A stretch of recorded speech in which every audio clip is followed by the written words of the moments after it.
You're watching Local News Network Durango. I'm Debris Rhoda, sitting in for Wendy Graham Settle. Last summer, I was enjoying the warmth of a campfire late one night with a girlfriend when we decided that the coals were tamped down enough to head to our beds. Unfortunately, my friend stumbled over some rock debris and fell into the glowing bed of embers, sustaining third-degree burns along her backside. We were able to get her to an ambulance within an hour, and she has since fully recovered after spending a month in a Denver burn unit. However, my fear of wood campfires remains. That's when I purchased my portable propane fire pit. I can enjoy the flickering flames without the danger of a lingering campfire. But it doesn't put out much heat as I'd like it to do. That's when I discovered the work of artist John Brooks at Steel Fire Studio. Brooks hand-welds steel fire logs that not only absorb and radiate heat when placed on a natural gas or propane fireplace, but they're also beautiful sculptures. No two pieces are alike, and when you place them on a fire, they actually look like burning logs. They set on top of gas fire pits or in gas fireplaces, propane or natural gas, and when you set them on top of your fire line, the fire comes out and you get the fire effect. But you also get an added benefit of radiant heat because I use 1/4-inch steel, and when that heats up, you get radiant heat. So you're not just burning your gas and having a nice pretty flame, you get a beautiful, one-of-a-kind artistic sculpture, but also that radiates heat. So it's function and its form. Brooks isn't a welder by trade. In fact, he worked for the Oklahoma City Thunder pro basketball team as a mascot manager, coordinating Rumble the Bison's promotional appearances nationwide. About 6 years ago, a friend expressed dissatisfaction over another manufacturer's steel logs, and Brooks thought he could make a better product.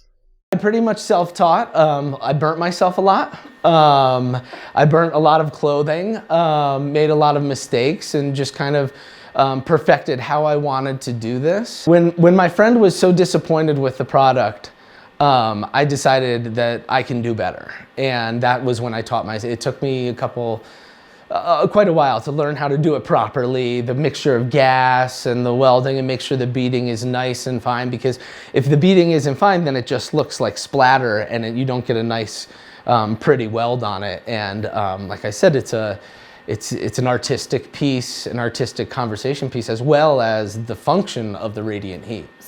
Brooks moved to Durango about 3 years ago and now creates his custom logs in a studio located 10 miles south of US Highway 160 on the Cherry Creek Road. The standard 8-inch logs weigh about 8 pounds and retail for about $160 each, but Brooks says price reflects the time and care he takes with each piece. I have to buy all the logs or all the steel in 21-foot sticks. So then I cut them down to length, and they can be any length in size. So no matter how big or small a fire pit, I can do it. I use 5-inch, 4-inch, and 3-inch and 2-inch inner diameter pieces. This is a 3-inch piece, inner diameter. And basically, I take the bare pipe and I will do all the beading and welding. Once that's done and the log cools down, then I take a plasma cutter and I cut out each individual piece. Once that cools down, then I take each individual piece that I've cut out and I weld it back on so that there's some nice definition to the log. It doesn't just look like welded pipe. Brooks logs are burning on fires in 17 states. Ultimate Mountain Living carries them in Durango, and you may have seen them in the Telluride Mountain Village fireplaces in the plaza.